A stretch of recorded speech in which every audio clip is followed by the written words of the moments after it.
It stimulates growth of the body and all internal organ. It stimulates growth of the body. मैं लिख दूं क्या फटाफट, आप लोग स्क्रीनशॉट लेना, ठीक है, नहीं टाइम लगेगा। Yes sir. Okay sir. Yes sir. बहुत लिमिटेड लिख रहा हूँ क्योंकि आप लोगों के सिलेबस में बहुत ज्यादा नहीं है, बट फंक्शन लिखने से क्या होगा ना, थोड़ा सा आप लोगों को इसका डिसीज के बारे में समझ आएगा, है ना। इसके डिसीज को समझने में आसानी होगी, इसके डिसीज में क्या क्या हो सकता है। It stimulates growth of the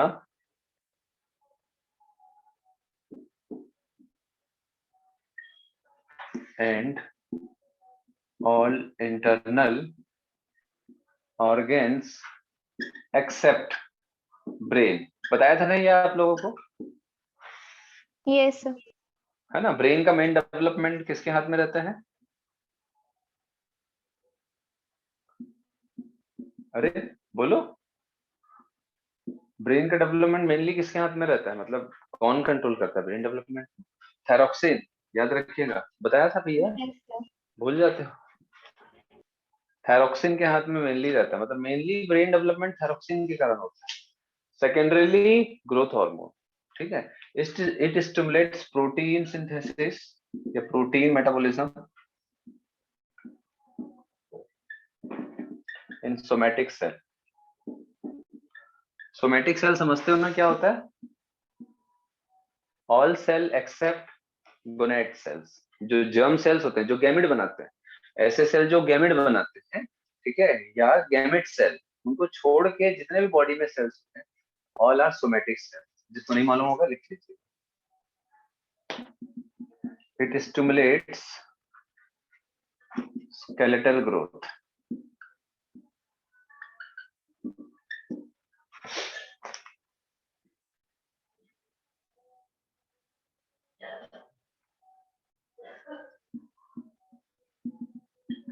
It keeps the tissue in healthy condition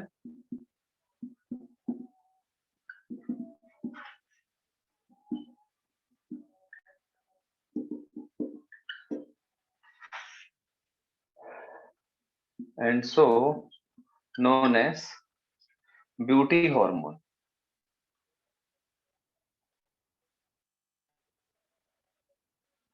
beauty hormone,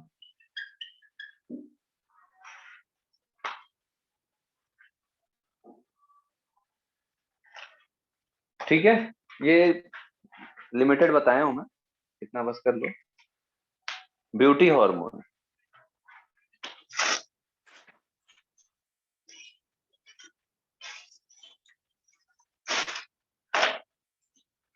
beauty hormone का मतलब क्या होता है भाई? जिसके बॉडी में बनाए रखना। हाँ, जिसके बॉडी में अच्छे से ग्रोथ हार्मोन रेगुलेट रहेगा, मेंटेन रहेगा, तो स्किन भी अच्छा होगा। क्यों? जैसे कि मैंने बताया है आप लोगों को कि भाई ये क्या कर रहा है, ग्रोथ में हेल्प कर रहा है, ठीक है। Protein synthesis in somatic cell, skeletal growth, है ना।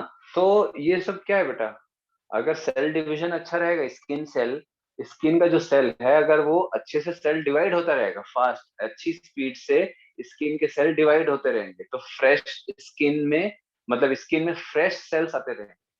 भाई जैसे स्क्रबर यूज करते हैं ना लोग, है ना, गर्ल्स लोग करते हैं ना, स्क्रबर यूज करते हैं कि नहीं भाई? फेस स्क्रबर आता है ना, तो ये फेस स्क्रबर का मेन काम क्या होता है? डेड स्किन रिमूव करता है। हाँ भाई, जब हम फेस स्क्रबर आप यूज करते हो तो उसमें छोटे छोटे क्या है, सॉलिड पार्टिकल्स होते हैं, कंकर जैसे। ये क्या करता है, स्किन, जो डेड स्किन होता है फेस का, उसको रिमूव कर देता है। तो जो नए सेल्स होते हैं, न्यू सेल्स, वो ग्लो करते हैं, है ना, इसलिए चमकता हुआ चेहरा दिखता है, थोड़ा सा मतलब ग्लोइंग फेस दिखता है। तो अगर किसी के बॉडी में नया सेल अगर आना ही स्लो हो गया, मतलब जो नया सेल डिवीजन होगा, सेल जो आते हैं नए नए, वो अगर स्लो हो गया, तो पुराने सेल उतना ग्लो नहीं करेगा, कितना भी स्क्रबर रगड़ लो उतना कहाँ चमकेगा। समझ आ रहा है बात आप लोगों को? Yes sir. तो अगर ग्रोथ हार्मोन अच्छा है तो कई लोग देखना बेटा, बहुत ज्यादा एज होने के बावजूद भी उनका स्किन अच्छा खासा ग्लो करता है, ठीक है। तो और कई लोग जो है कम एज में भी उनका स्किन काफी डल डल सा लगता है। ऐसा नहीं है कि वो मतलब बहुत ज्यादा एज का है। कम एज में भी कई लोगों का डल स्किन लगता है फेस।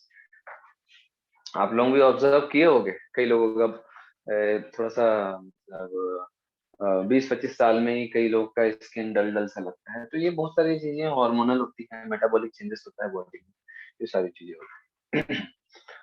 एक विटामिन होता है विटामिन ई, गर्ल्स लोग उसको समझते हैं। विटामिन ई कैप्सूल आता है, उसको बाल बाल में लगाते हैं गर्ल्स यस लोग, सर, ग्रीन कलर का। है ना। तो मेनली वो खाने के लिए होता है, लेकिन कोई बता दिया है तो उसको फोड़ के बाल में लगाते हैं, है ना। ऐसा करते हैं ना यस भाई सर। मैक्सिमम लोग। तो वो खाने के लिए होता है मेनली विटामिन ई, है ना। ठीक है, ओरल उसको लेना रहता है, कैप्सूल को खाना रहता है। तो विटामिन ई जो रहता है वो भी हेल्दी स्किन के लिए इंपॉर्टेंट होता है। ठीक है, हेल्दी स्किन मतलब सेल ग्रोथ, सेल डेवलपमेंट के लिए इंपॉर्टेंट होता है। तो विटामिन ई को इसीलिए ब्यूटी विटामिन भी बोला जाता है। ब्यूटी विटामिन, ये ब्यूटी हार्मोन है, वो ब्यूटी विटामिन है। तो विटामिन ई से थोड़ा सा ब्यूटी अच्छा रहता है। तो बहुत सारे ऐसे फूड्स होते हैं जो बड़े बड़े, जो थोड़े, जो फिल्म स्टार या जो इस टाइप के जो रहते हैं, जिनको फेस से काफी लेना देना रहता है, वो लोग विटामिन ई वाले फूड्स को स्पेशली खाते हैं, है ना। ऐसा लिस्ट आता है उनके जो न्यूट्रिनिस्ट होते हैं, वो लोग विटामिन ई वाला जो है उन लोगों को स्पेशली खाने के लिए बोलते हैं कि आप ये खाओ। उससे क्या होता है, विटामिन ई अगर अच्छा खासा रहेगा बॉडी में तो स्किन भी हेल्दी रहता है। आप देखना एक छोटे बच्चे का स्किन और आप लोगों का स्किन, मेरा स्किन और एक बुजुर्ग का 50-60 साल का जो स्किन है, सब में डिफरेंस रहता है ना। वो इसीलिए होता है ग्रोथ हार्मोन के लेवल पे। और ठीक है, हटा दूं इसको, अब अपन देखते हैं। Yes yes sir. सर। आप लोगों ने एक बेसिक सा समझ लिया है कि भाई ग्रोथ हार्मोन जो है वो क्या करता है हमारी बॉडी में, प्रोटीन सिंथेसिस, प्रोटीन मेटाबॉलिज्म में हेल्प करता है, सेल डिवीजन, सेल ग्रोथ, ये सारी चीज में हेल्प करता है। लेकिन अगर इस ग्रोथ हार्मोन की कमी हो गई या ज्यादा हो गया तो क्या इफेक्ट होगा बॉडी।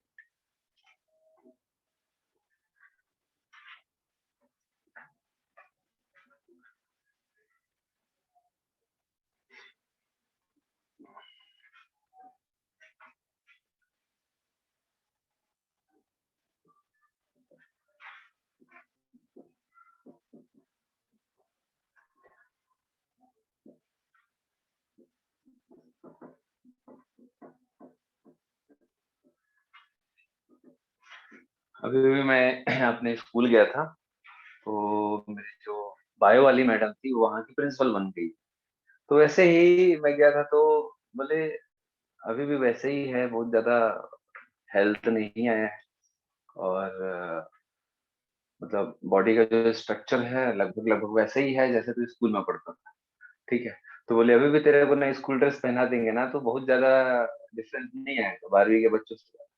तो ये कारण है क्या, बोलो क्या कारण है भाई। Growth hormone. हाँ, ग्रोथ हार्मोन सही लेवल पे चल रहा है बॉडी में।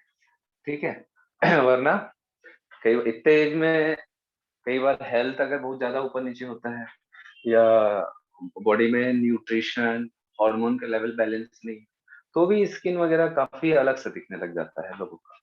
मैं देखा हूँ, मेरे से कम एज वाले लोग भी मेरे से ज्यादा एज के लगते हैं कई बार, है ना।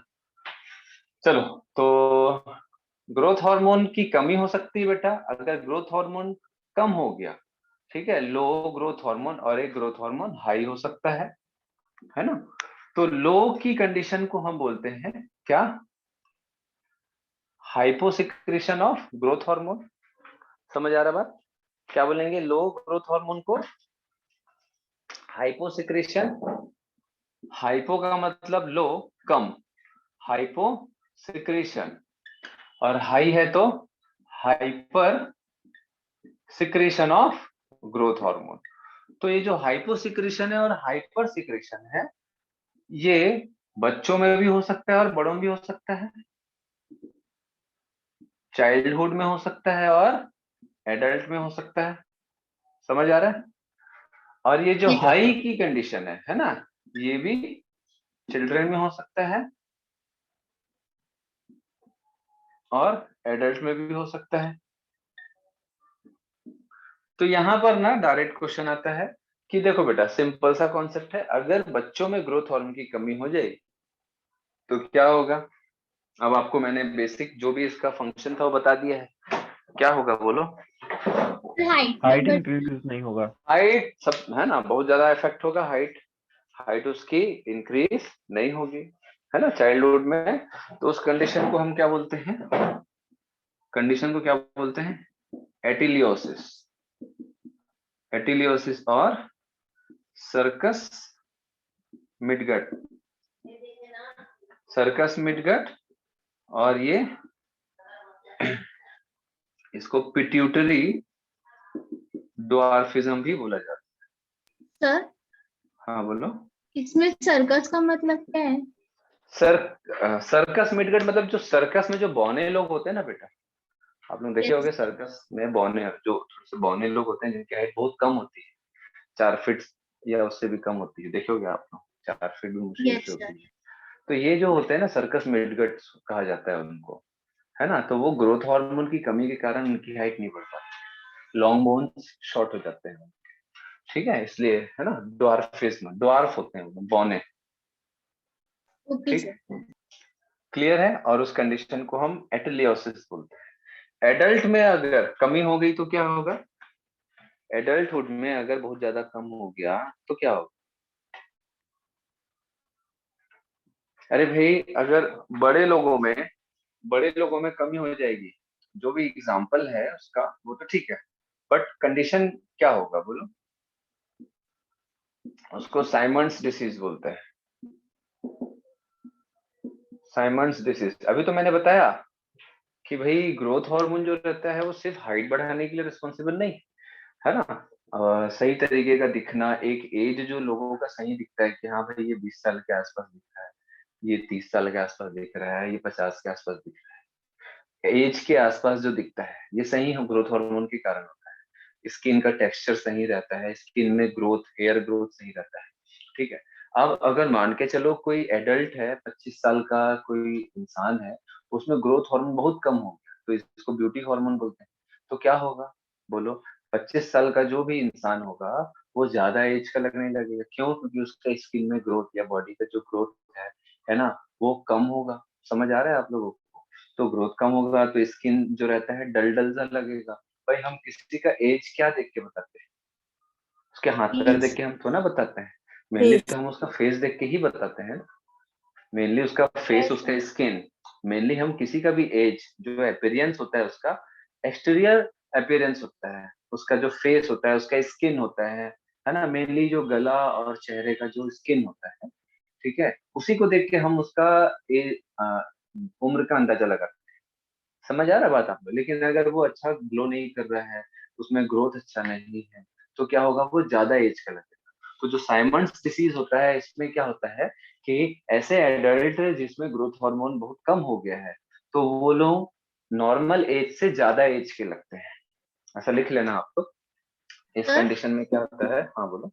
तो उससे रिंकल भी आ जाएगा फेस पे? हाँ बेटा, जैसे जैसे उसकी एज आती जाएगी वैसे रिंकल्स आना चालू हो जाएगा। नहीं अगर सर, अगर किसी का, कम एज में ऐसा हुआ तो?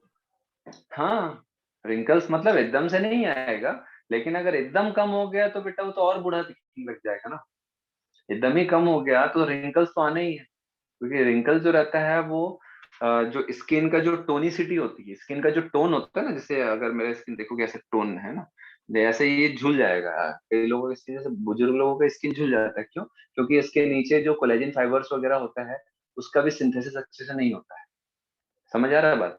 तो ये स्किन जो रहता है स्ट्रेचेबिलिटी ज्यादा आ जाएगी और टोनिसिटी कम हो जाता है, ठीक है, झुर्रियां आ जाएंगी क्योंकि स्किन जो रहता है वो सही तरीके से स्ट्रेच नहीं है, ठीक है, लूज हो जाएगा, क्योंकि उसके नीचे का जो फेशिया और बहुत सारे जो भी टिश्यूज होते हैं वो बहुत अच्छे से स्ट्रेच्ड फॉर्म में नहीं मिलेंगे, ज्यादा सर डेवलप्ड फॉर्म में नहीं मिलेंगे ऐसा। बोलो।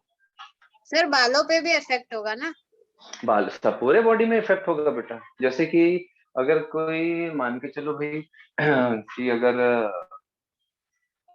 उसका हेयर जो रहता है वो सफेद होना चालू हो जाएगा। अब ऐसा नहीं है कि जिसका हेयर सफेद होता है तो ग्रोथ हार्मोन कम हो गया। इसके जो हेयर वाइट होने के बहुत सारे रीजन होते हैं। जेनेटिक भी होता है कई लोगों का, कि एक एज के बाद कई लोगों का तो बेटा 14-15 साल में भी, जैसे आप लोगों के एज में, आप लोग अपने स्कूल में भी कई लोगों के बाल सफेद देखे हो, न्यूट्रिशन के कारण भी होता है ना? हाँ, देखे हो आप लोग अपने स्कूल में किसी का बाल सफेद? Yes yes sir. सर। ये बाल तो रहता एक दो ऐसा नहीं बोल रहा हूँ, बहुत सारे हेयर्स उनके बीच में सफेद रहते हैं, Yes, नेचुरल sir. होता है ऐसा। Yes sir. यस तो सर। उसके पीछे बहुत रीजन होता है, समझ आ रहा बात? तो अब जैसे Yes. कि मेरे को ही कई बार बोलते हैं लोग कि अरे यार तू तो जब देखो तो तेरा बाल हमेशा डाई दिखता है, ठीक है? मतलब लोग मेरे को हमेशा बोलते हैं कि तू डाई करता है, और मैं उनको बोल बोल के थक जाता हूँ कि भैया मैं लाइफ में एक आध बार से ज्यादा कभी मेहंदी नहीं लगाया हूँ, डाई तो छोड़ दो। मतलब डाई तो छोड़ दो, डाई लगाना तो छोड़ दो, अपनी लाइफ में मैं एक आधी बार मेहंदी लगाया हूँ, वो भी कितने साल पहले स्कूल में जब रहा हूँ तब, ठीक है? वो भी किसी के बोलने पे कि स्मूथ होता है बस, बाकी नेचुरल है। हाँ, सर डाई हार्मफुल होता है ना? पहले होता था, अभी बहुत सारे नेचुरल डाई आ गए हैं, तो बहुत ज्यादा हार्मफुल नहीं। अभी के जो बहुत सारे हैं, बहुत अच्छी अच्छी कंपनी के आ गए हैं, तो आजकल वो सब के साइड इफेक्ट्स बहुत ही मिनिमम है, ठीक है? तो बहुत सारे बेटा जेनेटिक है, समझ आ रहा है बात? तो सबका अलग अलग होता है, कई लोगों का तो बाल सफेद बहुत लेट से होता है, कई लोगों का जल्दी हो जाता है, तो उसको देख के नहीं बोलना है कि ग्रोथ हार्मोन कम हो गया, वो स्किन से दिखता है, ठीक है? समझ आ रहा है बात? और मैं एक्सप्लेनेशन दे दे के थक जाता हूँ कि नहीं भैया मैं करता ही नहीं हूँ, ठीक है? फिर भी लोग ऐसे ढूंढते रहते हैं, दिखा दिखा हाँ वाइट कहाँ है, चलो। अब वो मेरे को मालूम है कि क्या न्यूट्रिशन इज वेरी इंपॉर्टेंट, है ना? अगर किसी का हेयर बहुत ज्यादा फॉल हो रहा है या फिर बाल सफेद सफेद दिखने लग जाते हैं, उसके पीछे बहुत सारे रीजन है। अगर किसी को जरूरत होगा तो मेरे से कंसल्ट कर लेना, है ना? और मेरा पेटीएम नंबर ले लेना, पहले उसमें फीस पे करके मैं बता दूँ। चलो, मजाक कर रहा हूँ। क्लियर है? ये समझ आया साइमंड्स डिसीज क्या होता है? Yes, yes sir. Sir. Yes sir. चलो, तो अब अगर हाई हो गया, ग्रोथ हार्मोन बहुत ज्यादा हो गया बॉडी में, तो क्या होगा? अगर चाइल्डहुड में होता है, अगर बच्चे लोगों में होता है, तो क्या होगा भैया? उसका बॉडी का एक्स्ट्रा ग्रोथ होगा, बोन का एक्स्ट्रा ग्रोथ होगा, तो उसकी हाइट काफी ज्यादा बढ़ जाएगी। तो उस कंडीशन को क्या बोलते हैं? जाइजेंटिज्म।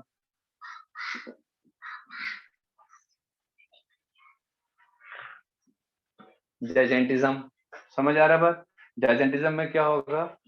वो जो बच्चा है उसकी हाइट काफी ज्यादा हो जाएगी। देखे हो क्या आप लोग 6 साढ़े 6 फीट के लोग जो होते हैं, यस देखे? सर। Yes sir. तो उनके में क्या होता है? चाइल्डहुड कंडीशन में कई बार ग्रोथ हार्मोन थोड़ा बढ़ जाता है अचानक से, जिसके कारण वो हाइट बढ़ जाता है, लेकिन उसके बाद कई बार वो स्थिर हो जाता है, नॉर्मल हो जाता है।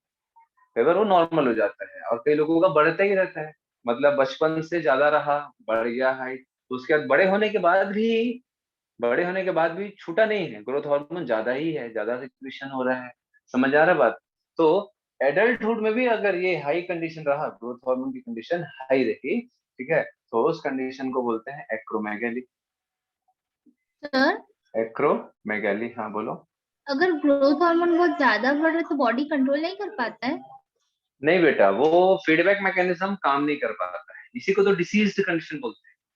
अगर बॉडी कंट्रोल कर लेती है, ठीक है, तो वो एक नॉर्मल कंडीशन है, करता ही है हमारा बॉडी। लेकिन अगर नहीं कर पा रहा है, दैट इज डिसीज्ड कंडीशन।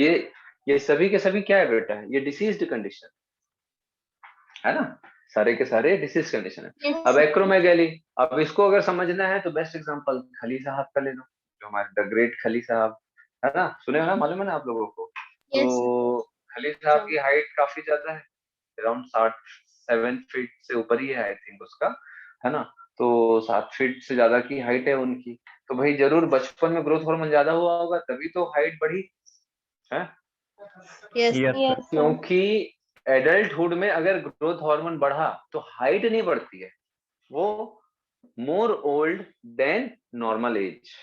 ये कंडीशन क्या है? मोर ओल्ड देन नॉर्मल एज, ठीक है? सॉरी, अगर ये कम हो गया तो मोर ओल्ड देन नॉर्मल एज, लेकिन अगर एडल्टहुड में बढ़ा तो वो जाइजेंटिज्म नहीं होगा, एक्रोमेगाली होगा। तो ये क्या होगा? इसमें हाइट इंक्रीज नहीं होगी, बॉडी के जो बोन्स होते हैं, अलग अलग जगह के बोन्स, उसका ग्रोथ ज्यादा होने लग जाएगा। लाइक जैसे गोरिल्ला जैसा फेस, जैसे भी अगर हम खली साहब का देखें तो उनका फेस देखना बेटा आप, ऐसे जो ठुड्डी है एकदम निकला हुआ है, माथा थोड़ा चौड़ा है, ये हिस्सा निकला हुआ है, देखे हो आप लोग कभी उनको? यस ठीक सर। है, यस सर। तो ये क्या है भैया, पहले वो जजेंट जजेंट हुए, थोड़ा एकदम हाइट बड़ा हुआ, देन उसके बाद ग्रोथ हार्मोन अगर ज्यादा है, अभी तो उनका शरीर देखो ना बेटा, लंबा होने के बाद उनकी बॉडी भी कैसे फैली है, देन उसके बाद उनका फेस भी एकदम से मतलब बढ़ गया है, तो एक्स्ट्रा ग्रोथ होता है चिन वगैरह का, ठीक है, मैंडिबल का एक्स्ट्रा ग्रोथ हो जाता है आफ्टर एडल्ट, ठीक है, तो उस कंडीशन को हम एक्रोमेगैली बोलते हैं। एक्रोमेगैली जो रहता है गोरिल्ला लाइक फेस वाले कंडीशन को बोलते हैं। क्लियर है इतना? Yes sir. Yes sir. है ना? Yes sir. तो एग्जाम में ये चारों एग्जांपल जो है डिसीज कंडीशन डायरेक्ट आते हैं, तो आपको उसको याद रखना है, डायरेक्ट याद रखना है। क्लियर है? Yes sir. Yes yes sir. तो इसमें क्या होगा समझ आ गया, हाइट नहीं बढ़ेगी, इसमें क्या होगा समझ आ गया, है ना, ज्यादा बूढ़ा दिखेगा नॉर्मल एज से। इसमें क्या होगा, हाइट बहुत ज्यादा बढ़ेगी। एक्रोमेगैली में क्या होता है कि आफ्टर हाइट बढ़ा हुआ है, जितना भी हाइट होगा, एक नॉर्मल एज का पर्सन है उसकी हाइट अब बढ़ गया, अब नहीं बढ़ेगा। तो अगर एडल्टहुड में अगर हो गया तो हाइट नहीं बढ़ेगा, लेकिन बॉडी के एक्स्ट्रा जो बोन्स होते हैं उसका एक्स्ट्रा ग्रोथ चालू हो जाएगा, गोरिल्ला जैसा फेस चालू हो जाता है। कई एक कंडीशन होता है जिसमें रीढ़ की हड्डी का भी एक्स्ट्रा ग्रोथ होता है, ग्रोथ हार्मोन ज्यादा होने के कारण, उस कंडीशन को काइफोसिस बोलते हैं।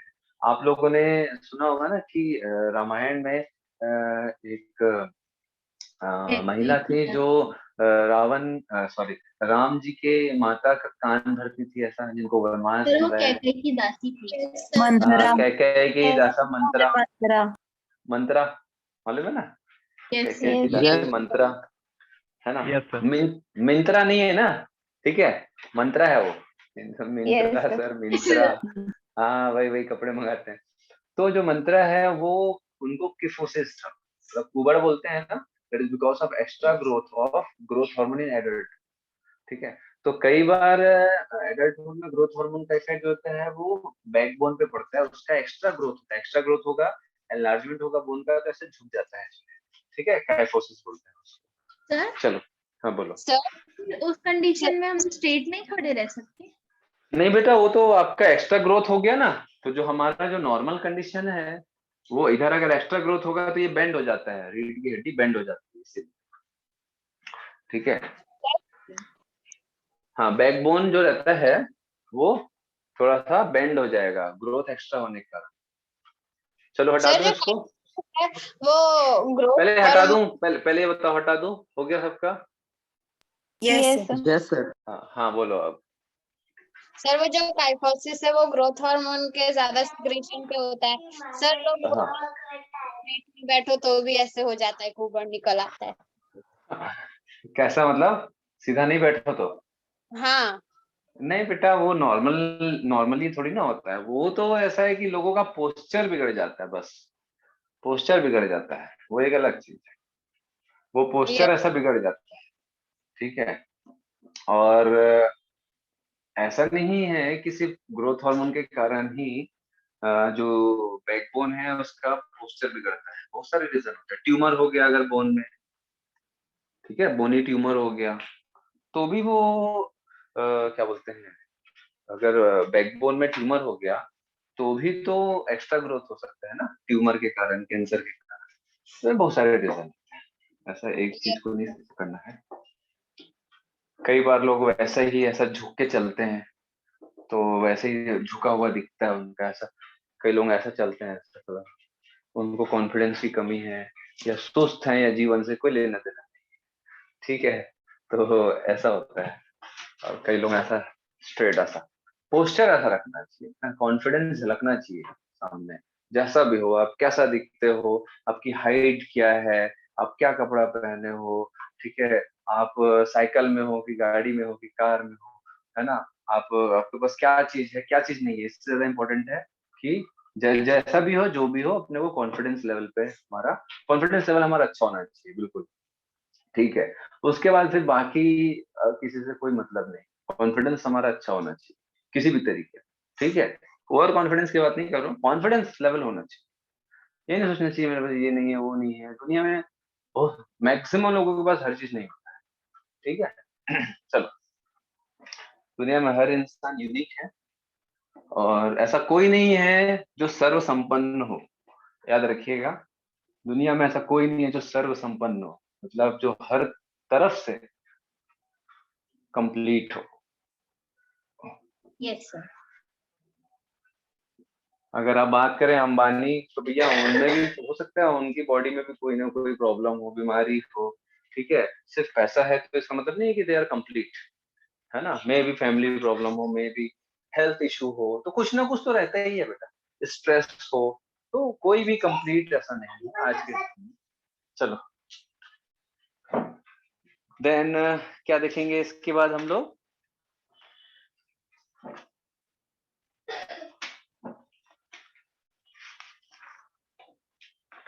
पोस्टीरियर लोब देखें, पोस्टीरियर लोब हार्मोन। अब एंटीरियर जो पिट्यूटरी हार्मोन हम लोगों ने क्या क्या देखा? एंटीरियर पिट्यूटरी हार्मोन में हम लोगों ने अभी क्या क्या देखा बेटा? ग्रोथ हार्मोन बस देखा है। इसके बाद क्या होता है? Thyroid stimulating hormone, ACTH, adrenocorticotropin hormone. और क्या देखा था हम लोगों ने? बोलो। gonadotropin, LTH, LTH, एलटीएच और पीआरएल, है ना। और एलटीएच, और क्या देखा था? 5 देखे थे ना। GNH, जीएनएच, ठीक है।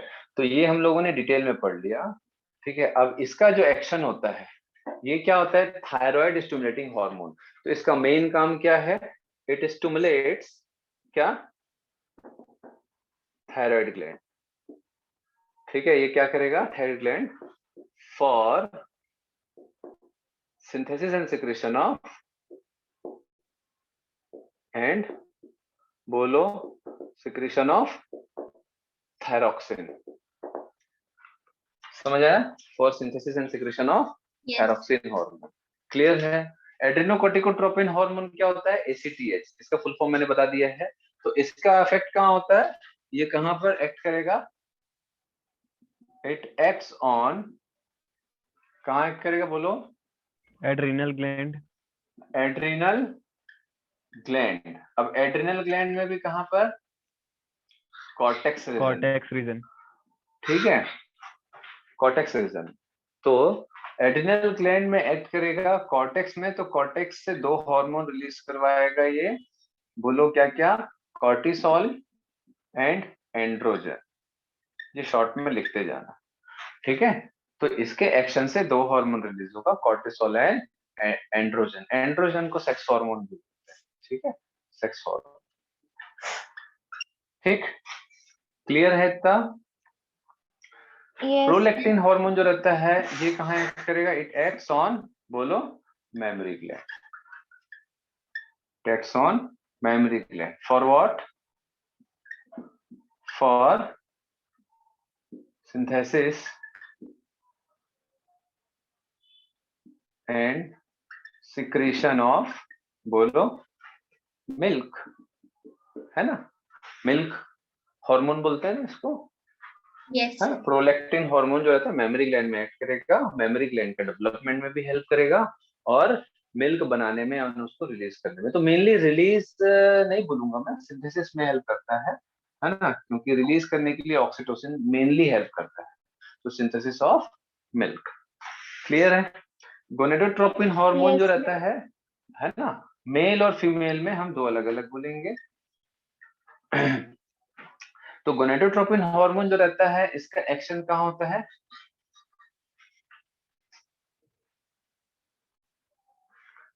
गोनेडोट्रोपिन हार्मोन का जो मेन एक्शन होता है कहाँ होता है?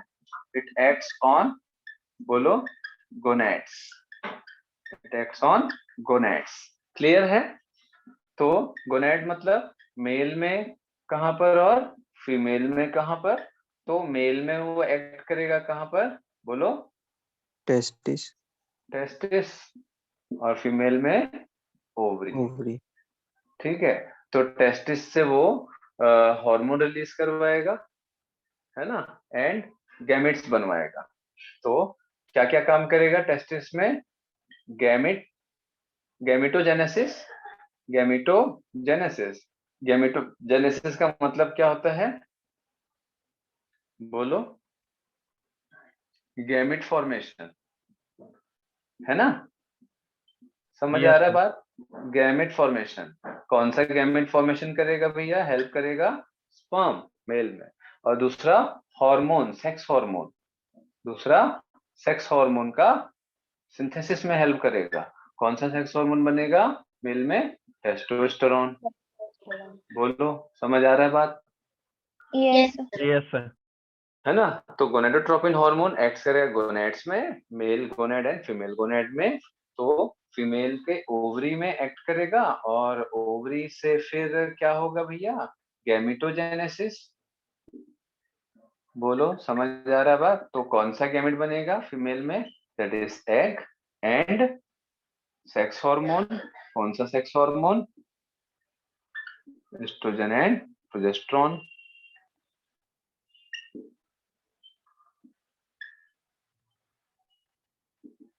समझ आ रहा है बात कि नहीं समझ आ रहा है? बोलो।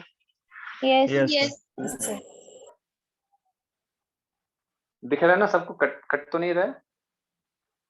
सर वो साइड का थोड़ा सा। कौन सा वाला? इधर सेक्स हार्मोन वाला? Yes sir. ठीक है। Yes sir.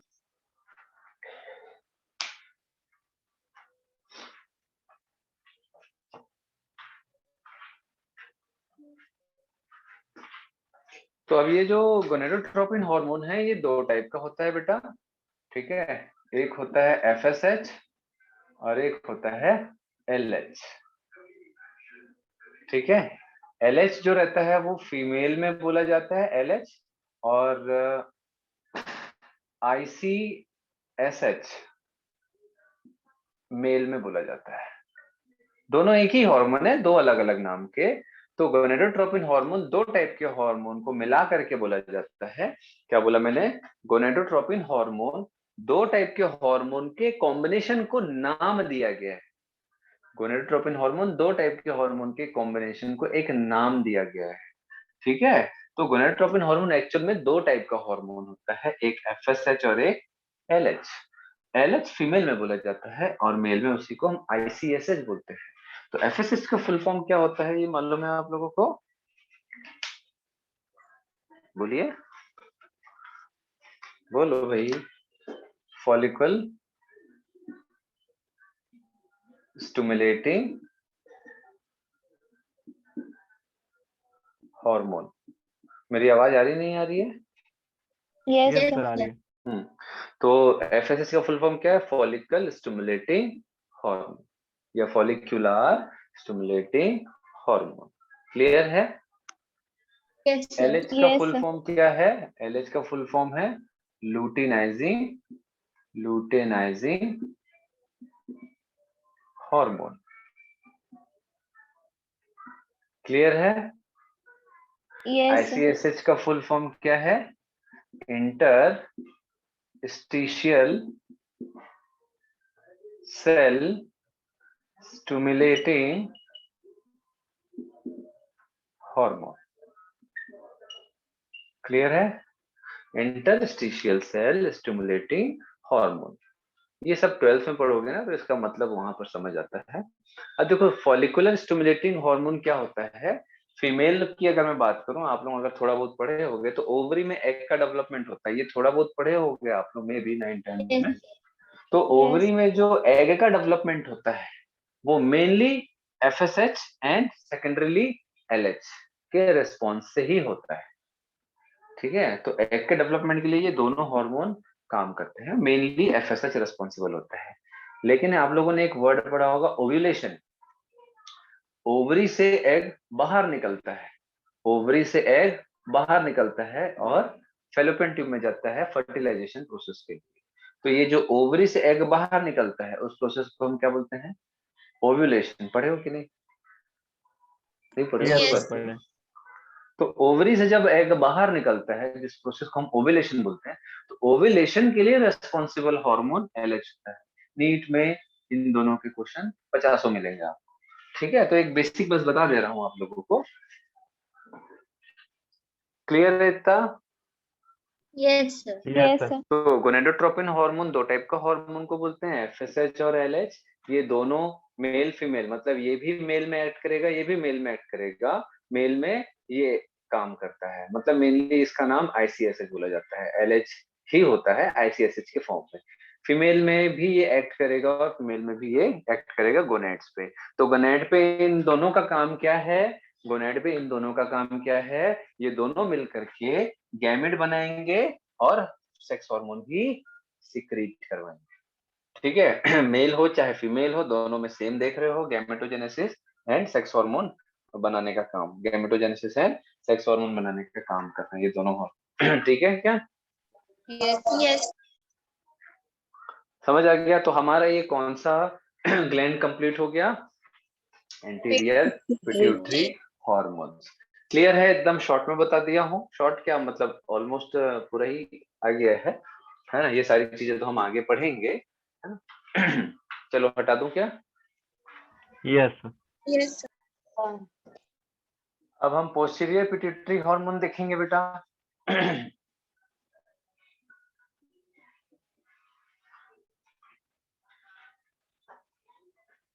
आप लोगों का जनवरी तक के हो जाएगा सिलेबस, मतलब जितना आप लोगों के स्कूल में आ रहा है।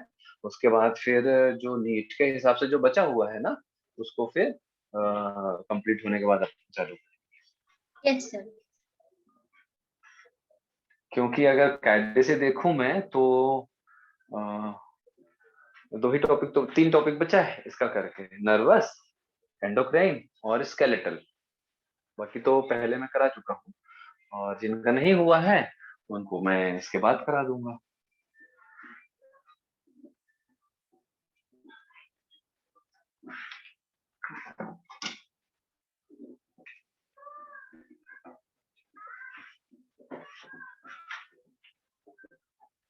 ये थोड़ा सा बड़ा टॉपिक है, और इसके बाद नर्वस है, फिर उसके बाद जो जल्दी होता है वो लास्ट में। सर ये रब नहीं हो रहा है। और स्क्रॉच ब्राइट लाना पड़ेगा। चलो देन अब क्या देखेंगे, इससे लिखना ही बेकार है। Posterior pituitary gland, posterior pituitary gland. तो जैसे हम लोगों ने देखा था कि जो पोस्टीरियर पिट्यूटरी है वहां से 2 टाइप के हार्मोन रिलीज होते हैं। बोलो क्या क्या? Oxytocin and vasopressin. है ना, oxytocin and vasopressin.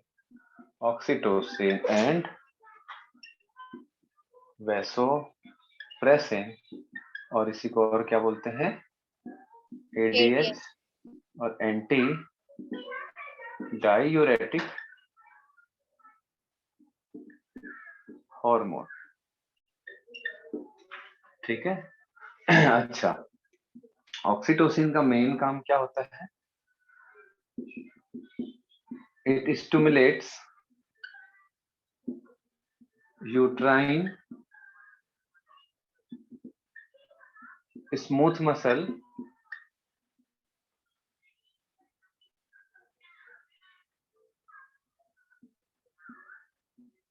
contraction during child birth. अब ये क्या चीज है? मतलब जब चाइल्ड बर्थ होने वाला होता है, ठीक है, तो यूट्रस, यूट्रस मालूम है आप लोगों को, जिसमें बच्चा पैदा होता है, ठीक है, यूट्रस जिसमें बेबी का ग्रोथ होता है, फीटल ग्रोथ होता है। तो जब बच्चे की डिलीवरी करनी होती है, बच्चे को बॉडी से बाहर लाना रहता है, तो यूट्रस को कंप्रेस किया जाता है। यूट्रस के चारों तरफ स्मूथ मसल होते हैं। स्मूथ मसल मतलब इनवॉलेंट्री मसल्स होते हैं। तो ये जो इनवॉलेंट्री मसल होता है, इसको जाकर के ऑक्सीटोसिन हार्मोन स्टिमुलेट करता है, ताकि ये इनवॉलेंट्री मसल कॉन्ट्रैक्ट करेगा। कॉन्ट्रैक्ट करेगा तो क्या होगा, जो भी बेबी यूट्रस के अंदर है वो बाहर की तरफ एक्सपेल आउट हो जाएगा, मतलब बाहर की ओर उसको धक्के मार के बाहर निकाला जाएगा। ठीक है, तो ये चाइल्ड बर्थ के समय यूट्रस को कॉन्ट्रैक्ट करने में हेल्प करता है। समझ आ रहा बात? It stimulates Yes. Uterine smooth muscle, smooth और इनवॉलेंटरी, ठीक है, स्मूथ और involuntary muscle contraction during child birth. Clear है इतना? Yes. यस। दूसरा काम एक और करता है ये जब मिल्क सिक्रीशन करना रहता है, ठीक है, मिल्क सिक्रीशन करना रहता है तो मेमरी ग्लैंड से मिल्क को इजेक्ट आउट करता क्या सर? है। लिख लिया, मैं लिख देता हूँ। It help in milk ejection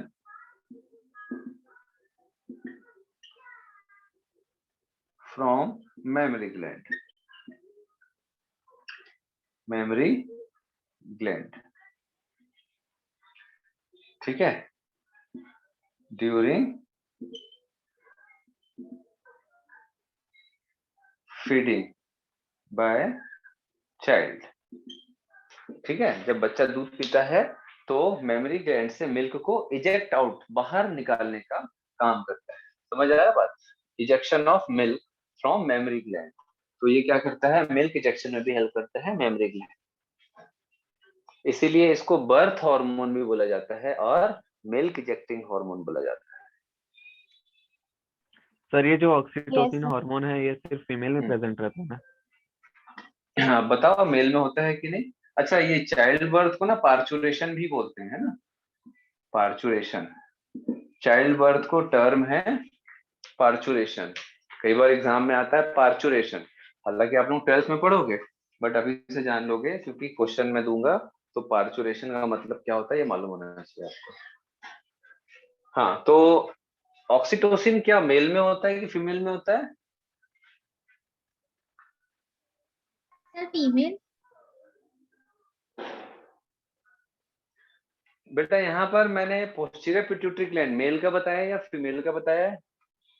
दोनों का। ये दोनों का है, मैंने यहाँ डिफरेंशिएट नहीं किया है, मेल एंड फीमेल ऐसा मैंने नहीं बताया है कि it is posterior pituitary gland of male और posterior pituitary gland of female, मैंने ऐसा नहीं बताया, मैंने एक जनरल लिखा है। तो इसका ये मतलब है कि ऑक्सीटोसिन मेल में भी बनता है, तो हाँ, तो ऑक्सीटोसिन जो रहता है फीमेल में, ऑक्सीटोसिन का ये काम होता है, मेन दो काम होता है, बट ऑक्सीटोसिन हार्मोन जो रहता है बेटा एक बच्चे में भी होगा, चाहे वो मेल और फीमेल हो, एक एडल्ट में भी होगा, बुजुर्ग में भी होगा, छोटा बच्चा जो पैदा नहीं हुआ है उसकी बॉडी में भी होगा, चाहे वो मेल हो चाहे फीमेल हो, तो मेल हो चाहे फीमेल हो ऑक्सीटोसिन सब में प्रेजेंट है। समझ जा रहा बात? तो फिर सर बाकी लोगों में क्या काम है? अगर कोई यस फीमेल सर। है, अगर कोई फीमेल है नॉन प्रेग्नेंट, तो उसमें ऑक्सीटोसिन बनेगा कि नहीं? बनेगा। नॉन लैक्टेटिंग फीमेल है, नॉन लैक्टेटिंग का मतलब जो फीडिंग नहीं करा रहे हैं बच्चों, क्या उनके बॉडी में ऑक्सीटोसिन बनेगा? फीमेल में हाँ बनेगा। क्या मेल में ऑक्सीटोसिन बनेगा? हाँ बनेगा। तो मेनली जो ऑक्सीटोसिन होता है इसको लव हार्मोन भी बोला जाता है। मतलब अगर हम कोई भी एक इंसान किसी के लिए अगर लव या अफेक्शन दिखाता है, ठीक है, और तो उनकी बॉडी में उस समय ऑक्सीटोसिन भी रिलीज होता है। ऑक्सीटोसिन क्या करता है, दो इंसानों के बीच में बॉन्डिंग क्रिएट करने का काम करता है। मैंने बोला दो इंसानों के बीच में, नॉट बॉय और गर्ल, ठीक है, दोनों में अंतर होता है, मेरे जो मैंने बोला उसमें अंतर है।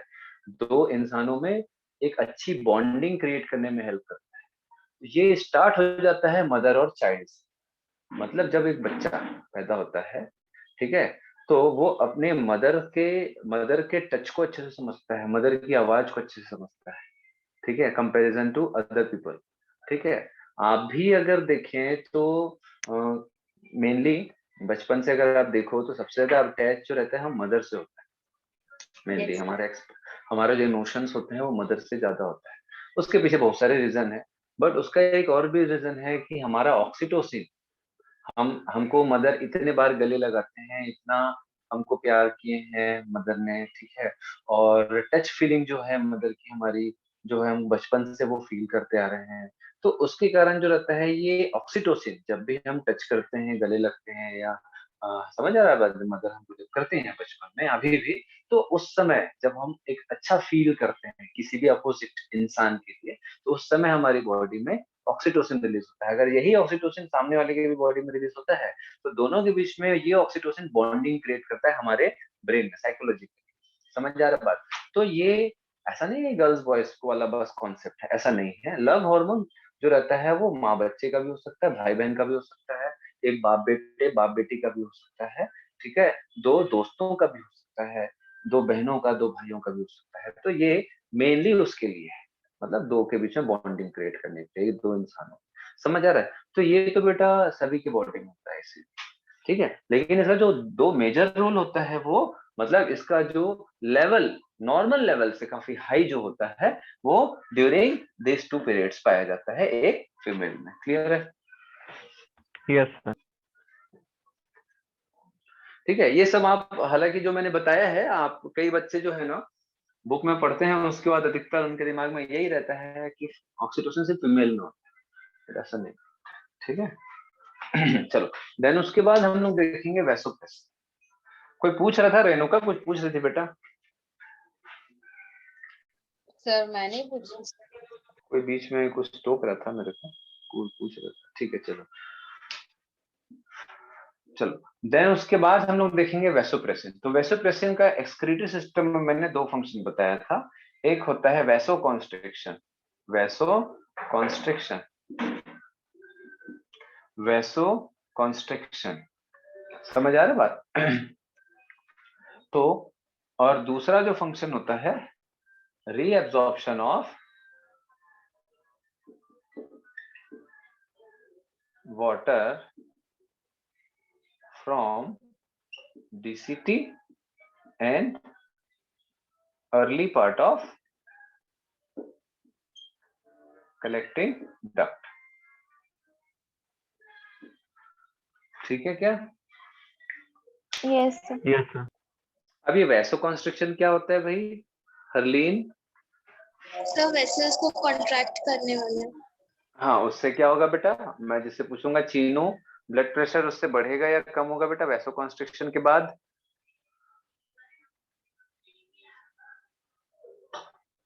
बहुत बाद में आया है ये बच्चा। बताओ भाई पुष्पा।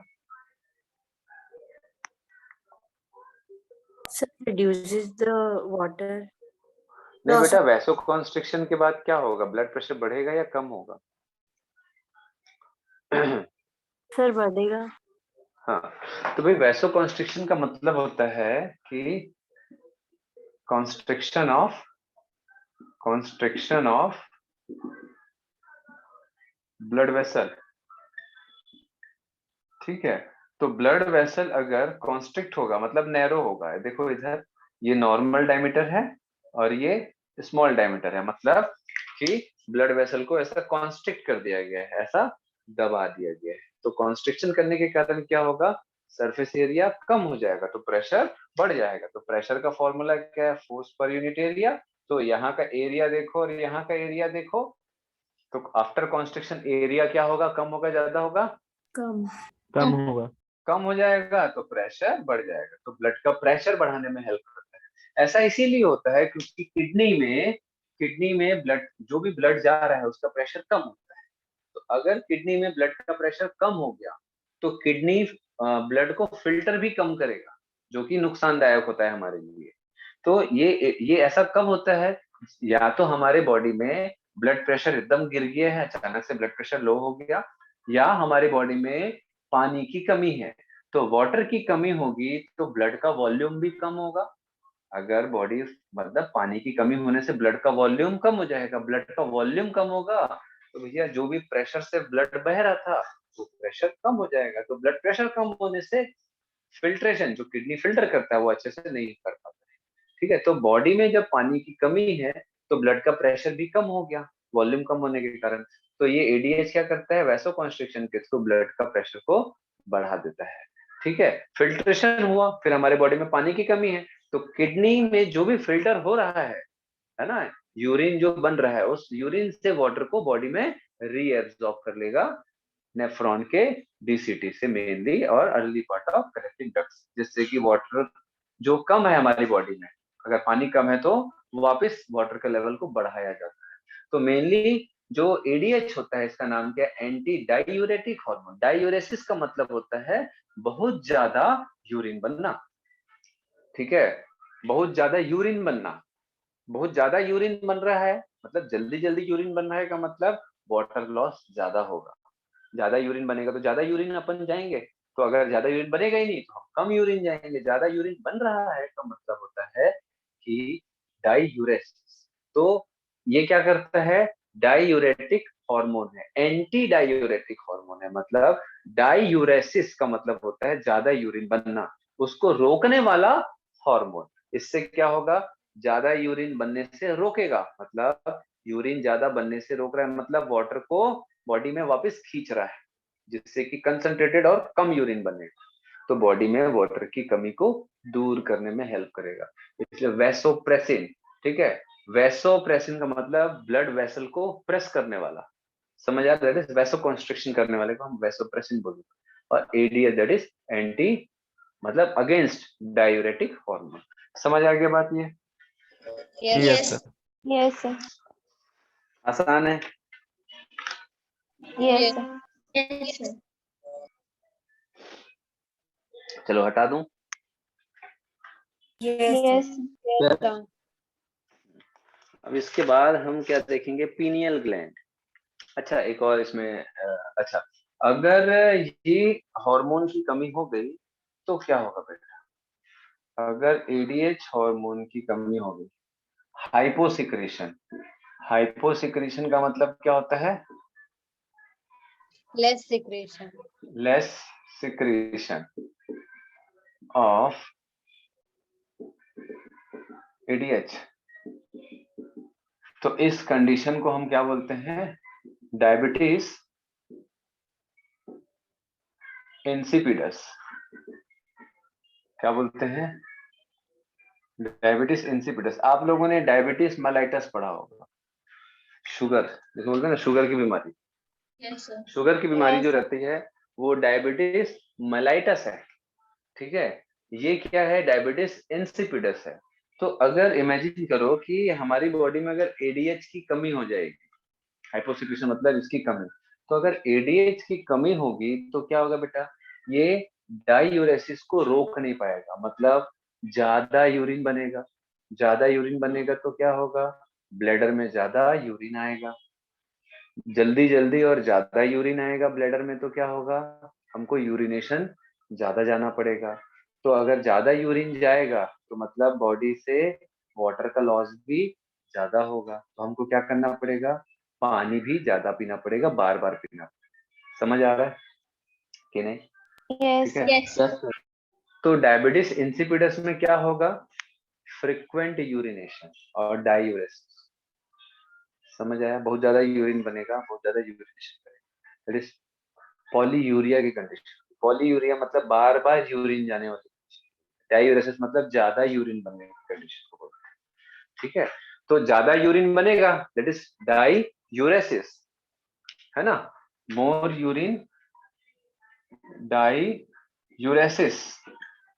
डायूरेसिस मतलब मोर यूरिन फॉर्म, है ना, मोर यूरिन फॉर्म। अब डायूरेसिस के बाद क्या होगा? पॉलीयूरिया। Sir, दिख पॉली, नहीं रहा है. कोई बात नहीं, मैं दिखाऊंगा। Polyuria,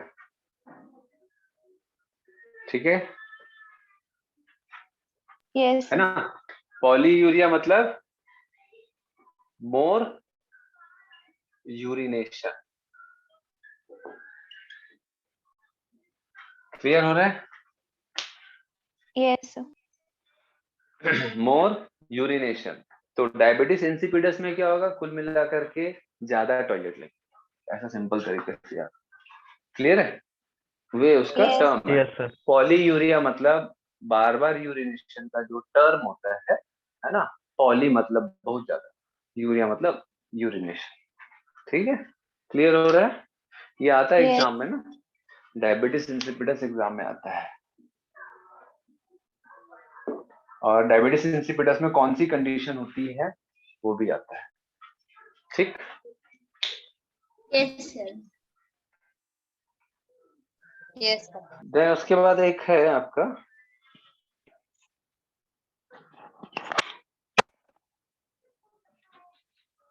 pineal gland. ये बता चुका हूं आई थिंक आप लोगों को, हटा दूं इसको। पीनियल ग्लैंड के बारे में बताया हूं आप लोगों को, जो Yes, वो sir. है ना, हाइपोथैलेमस के ऊपर वाले हिस्से में ब्रेन में छोटा सा एक होता है ग्लैंड जिसको हम पीनियल ग्लैंड बोलते हैं। ये क्या बनाता है, एक हार्मोन दैट इज मेलेटोनिन। हाँ, स्लीपिंग हार्मोन, स्लीपिंग। मेलेटोनिन और स्लीपिंग हार्मोन, है ना। तो क्या देखे थे हम लोग, पीनियल ग्लैंड। पीनियल ग्लैंड ये ब्रेन में ही पाया जाता है। ये क्या सिक्रेट करेगा, बोलो, मेलेटोनिन। मेलेटोनिन, अभी मेलेटोनिन का क्या काम था,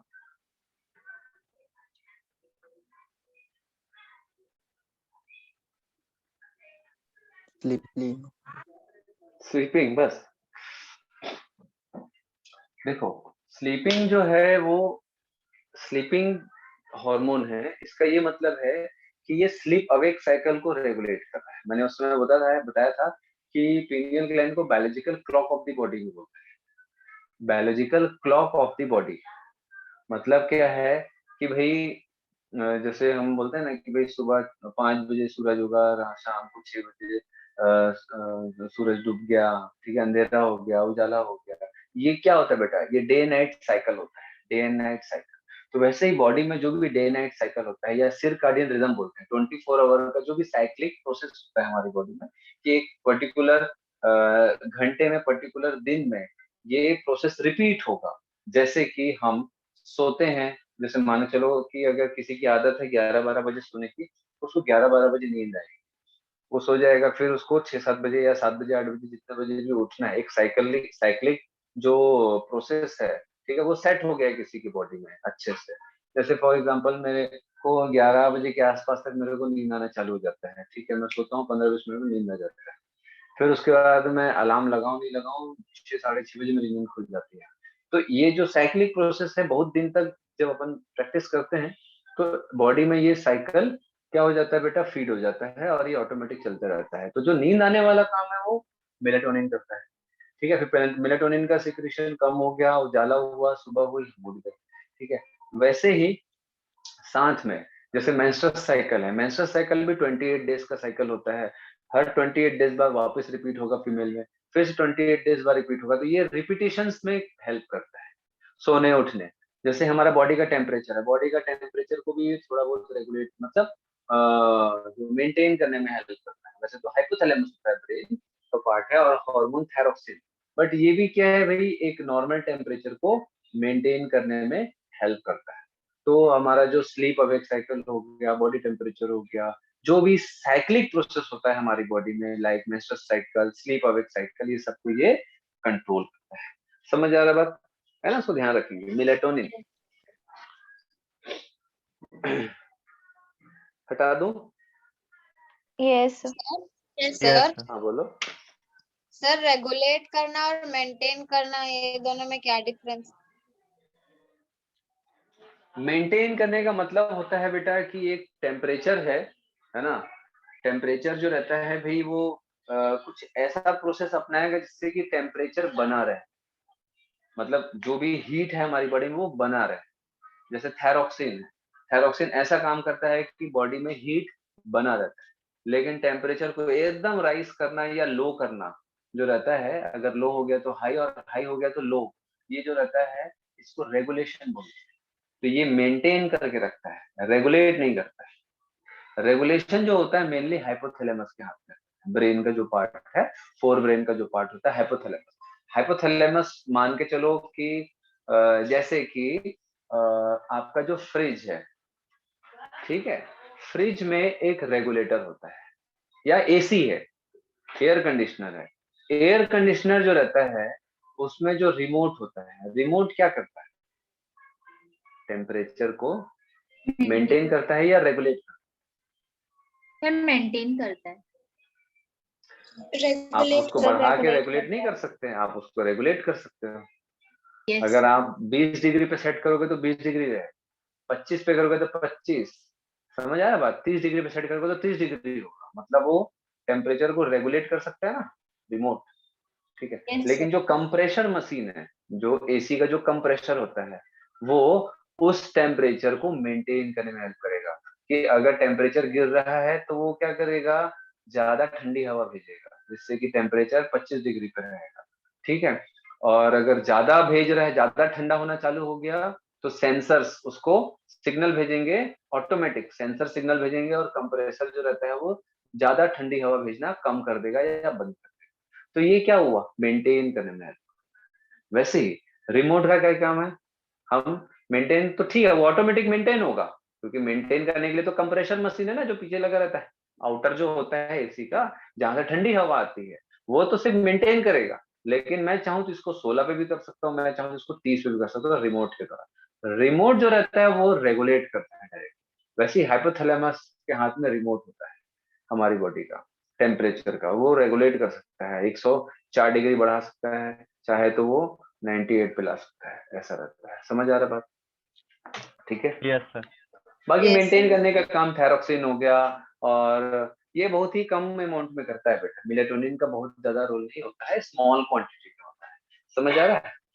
Yes, sir. Yes, sir. Yes, sir. हाँ बोलो भाई, कोई कुछ बोल रहा है? सर समझ आ गया। ठीक है, वेरी गुड, बहुत समझदार लोग हैं। जो Sir? नहीं है वो लोग, हाँ बोलो। सर मतलब ये मेलेटोनिन ही मेंस्ट्रुएशन साइकिल को रेगुलेट करेगा ना? हाँ, जो भी साइक्लिक प्रोसेस होता है, लेकिन ऐसा नहीं बेटा कि वही रेगुलेट करेगा।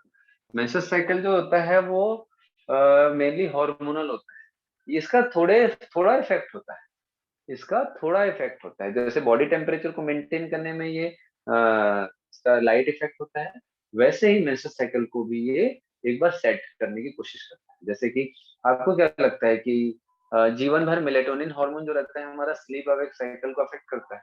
नहीं, हमारा जो ब्रेन है, ब्रेन में ये सिस्टम सेट हो जाता है। आप लोग पुराने जमाने के लोगों को देखे होंगे कि वो लोग सुबह 4 बजे 5 बजे उठ जाते हैं, जो लोगों की आदत बनी हुई है सालों से, कुछ Yes. काम नहीं रहेगा फिर भी उठ जाते हैं मेनली, Yes, sir. है ना, आज भी। तो आपको क्या लगता है मेलेटोनिन हार्मोन बहुत ज्यादा सीक्रेट हो रहा होगा? नहीं, मेलेटोनिन हार्मोन जो बेटा समय के साथ कम होते जाता है। मतलब पीनियल ग्लैंड एज के साथ धीरे धीरे छोटा होते जाता है, धीरे धीरे छोटा होते जाता है। काफी ज्यादा एज के बाद देखोगे तो पीनियल ग्लैंड काफी छोटा हो जाता है, और उसमें से मेलेटोनिन हार्मोन का सिक्रेशन काफी कम हो जाता है। फिर भी स्लीप अवेक साइकिल मेंटेन रहता है, बॉडी टेम्परेचर मेंटेन रहता है, मेंस्ट्रुअल साइकिल मेंटेन रहता है। तो ये स्लाइट इफेक्ट डालता है शुरुआती दिनों में। ये क्या करता है, चीजों को मेंटेन करने में बॉडी का हेल्प करता है, और बॉडी को एक सिरकाडियन रिदम देता है। सिरकाडियन रिदम मतलब भाई टाइम पे सोना, टाइम पे उठना, बॉडी टेम्परेचर को नॉर्मल रखने की कोशिश करना, मेंस्ट्रुअल साइकिल 28 डेज में रिपीटेशन करना, इसमें ये हेल्प करता है। लेकिन मेंस्ट्रुअल साइकिल जो है वो मेलेटोनिन हार्मोन के कारण हो रहा है ऐसा नहीं है, क्योंकि जो gonadotropin hormone LHFSH main effect उसका होता है। Menstrual cycle Yes, sir. Mainly gonadotropin hormone के कारण होता है। अगर GNH को हटा दो तो मेंस्ट्रुअल साइकिल बंद हो जाएगा, GNH हटा दोगे तो मेंस्ट्रुअल साइकिल बंद हो जाएगा।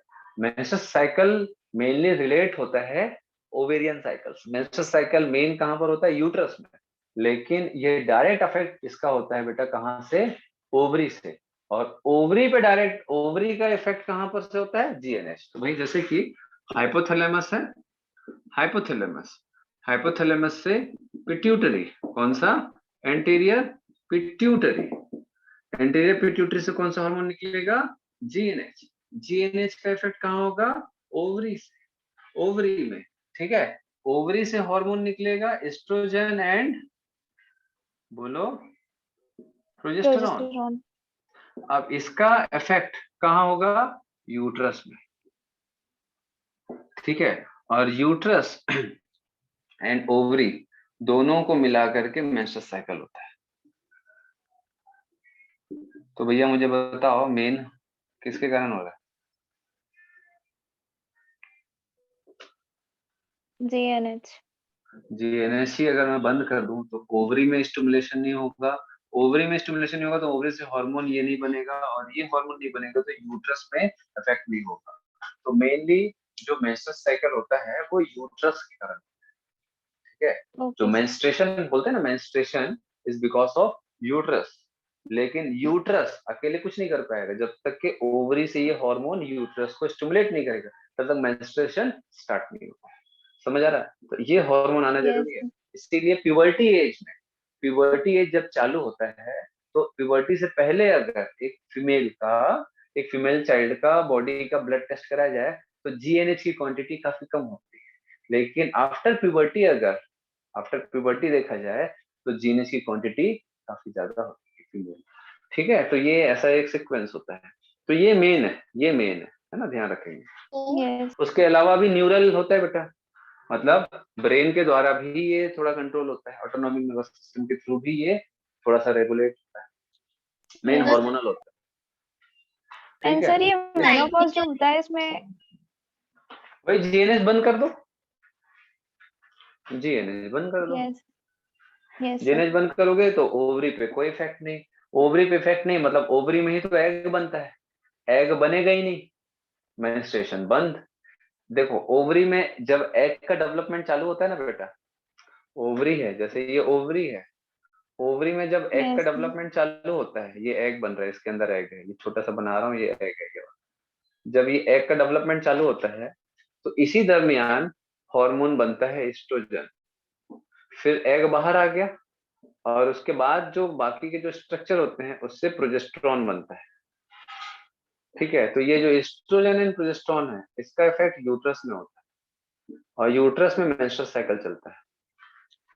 यस ठीक है, तो अगर मैं जीएनएच का इफेक्ट यहाँ था ना पहले, एफएसएच और एलएच, इसको मैं बंद कर दूं तो ओवरी में एग का डेवलपमेंट नहीं होगा। अगर एग का डेवलपमेंट नहीं होगा तो प्रोजेस्टेरॉन और एस्ट्रोजन नहीं बनेगा, एस्ट्रोजन प्रोजेस्टेरॉन नहीं बनेगा तो इसका इफेक्ट यूट्रस में नहीं होगा, और यूट्रस में इसका कोई भी इफेक्ट नहीं होगा तो यूट्रस में मेंस्ट्रुअल साइकिल बंद हो जाता है, तो उसको मेनोपॉज बोलते हैं।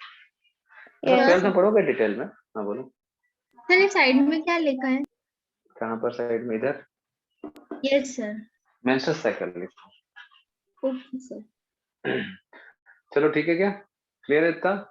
यस यस तो थायराइड ग्लैंड, पैराथायराइड ग्लैंड, बाकी अपन नेक्स्ट क्लास में करेंगे। एड्रिनल ग्लैंड है ना, तीन जो हमारा मेजर ग्लैंड है, thyroid, parathyroid, thymus and adrenal, upon next class में उसको कंप्लीट करेंगे। यस किसी को डाउट है, कोई परेशानी? No sir. सर मेरे को एक डाउट है। बोलो। सर फ्रक्टोज क्या होता है? फ्रक्टोज भी मोनोसैकेराइड है बेटा, फ्रूट शुगर। आप लोग जो फ्रूट्स खाते हो उसमें मेनली फ्रक्टोज होता है, ओके सर। ग्लूकोज नहीं करते हैं, फ्रूट शुगर बोलते हैं उसको, फ्रक्टोज को। शुगर है ना? हाँ, स्वीटेस्ट शुगर? नहीं स्वीटेस्ट शुगर नहीं।